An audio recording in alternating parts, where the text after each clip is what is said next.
আসসালামু আলাইকুম। আমরা সব সময় বলি যে কৃষিকাজে খরচ কমাতে হবে। তো খরচ কমানোর জন্য কি করতে হবে? আগে প্ল্যান করতে হবে। যেমন আমরা গত বছর করলাতে আমরা এই শেপের মাছা করেছিলাম, আপনারা দেখেছেন। কারণ বেশিরভাগ সচরাচর ফ্ল্যাট মাছা হয়, কিন্তু আমরা এই শেপের মাছা করার কারণে সবচেয়ে বেশি ফলন পাইছি। সেটার কারণে এই বছরও আমরা কিছু খরচ কমানোর জন্য আবার বিকল্প পদ্ধতি তৈরি করছি। গত বছর আপনারা ভিডিওতে দেখেছিলেন একটা করে বেডের মধ্যে একটা করে এরকম এই শেপের মাচা ছিল, কিন্তু এই বছর আমরা যেটা করেছি দুইটা বেড মিলে আমরা একটা করে এ শেপের মাচা দিয়েছি। বুঝতে পারতেছেন আমরা একটু খরচ কমাইছি। গত বছর এক একটা বেডের সাইজ বড় ছিল, মালচিংয়ে খরচ বেশি ছিল। এইবার করেছি কি আমরা বেডের সাইজ কমায় আনছি, কমায় এনে সেটাতে আমরা ছোট মালচিং ব্যবহার করছি। করার কারণে দেখেন খুব সুন্দরভাবে আমাদের মালচিংয়েরও খরচ কমে গেছে। ওই আগের টাকার মালচিংয়ের থেকে আরও কম টাকাতে আমাদের এইবার মালচিং হয়ে গেছে।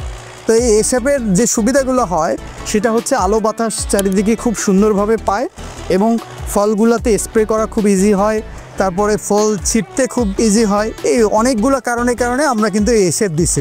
তবে এই শেপের উপরটাতে আমরা যেটা করি, এই শেপের এই দিক থেকে একগুলো নেট থাকে। আগে প্রথমে যে আমরা রশি দিচ্ছি, রশির উপরে একটা নেট থাকবে, এই দিক দিয়ে গাছগুলো উঠে যাবে। এবং উপরের যে জায়গাটা, এই উপরে কিন্তু এই মাথা থেকে ওই মাথা আরেকটা নেট থাকবে। তার মানে এ যখন এই গা বেয়ে উঠবে, উঠে সেটা আবার উপরেও উঠে যাবে। তার মানে আমরা এখান থেকেও ফসল ছিটতে পারবো, ভিতর থেকেও ফসলগুলো ছিটতে পারবো, আমাদের কাজগুলো ইজি হবে।